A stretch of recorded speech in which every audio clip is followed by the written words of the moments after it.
Hi guys, hi everyone. Magbibigay lang po ako ng tamang information about sa post na to. Kasi madalas po siyang dumaan na sa wall ko. And for me, this is malaking misinformation. Pag nabasa ito ng mga walang alam, of course, baka paniwalaan nila na tama yung binabasa nila. So, since this topic is about mental health related, kaya magbibigay po ako ng reaction ko. So, ano ba to? Ito po yung difference ng anxiety, stress, at saka depression. Yan po. So, anxiety muna tayo, guys. Ang anxiety, ito po yung excessive worry or pag-aalala at excessive fear na madalas may kinalaman sa mga kaganapan or aktibidad natin sa buhay. Kung working tayo, madalas yan sa work natin, nagkukos ng anxiety, nagkukos ng fear. Kung estudyante naman tayo, madalas about school, yung anxiety natin or yung fear natin. Yan. Yung pag-aalala natin or yung sobrang pag-iisip natin. Yun po yung anxiety. Pero according sa Diagnostic and Statistical Manual or DSM-5, ang anxiety po hindi bababa o mas higit pa sa 6 na buwan.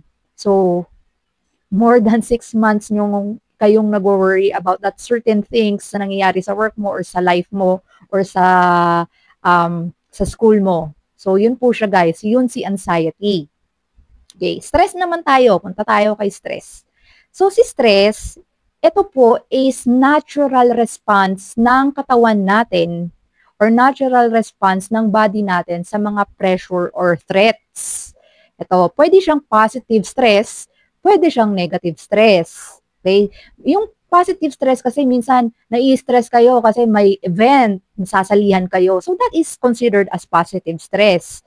So even though na napipressure kayo, positive pa rin kasi you are excited to do the things. However, negative stressor, madalas dyan nagkukos ng anxiety. Yan, dyan na pumapasok si anxiety pag negative yung stressor mo.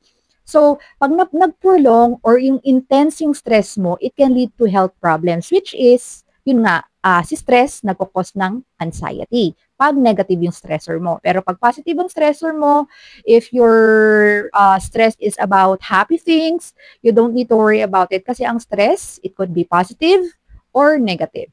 So, punta naman tayo guys sa depression. Okay? Hopefully guys, naiintindihan nyo ko. Depression guys. Ito guys ha, kasi I have depression. Kaya I have anxiety rin. I have too much stress. Kaya alam na alam ko tong tatlong to guys. So depression naman tayo. Mali po. Sorry po pero ang katotohanan po, mali po yung self-proclaimed na stress, na depressed po kayo. Ulitin ko po.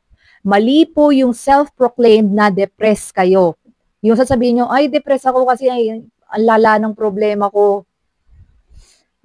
Depressed ako ngayon kasi may pinagdadaanan akong problema. It's wrong, guys. Bakit? There's a possibility naman na depressed talaga kayo. However, guys, ang depression kasi, it needs clinical diagnosis by a mental health specialist or by a doctor. So, hindi nyo pwedeng sabihin na depressed kayo, kailangan ma-diagnose po kayo ng isang doktor para masabing depressed talaga kayo. Yun lang po guys. So for any reactions, questions, or anything about this, you can just comment down below and thanks for watching.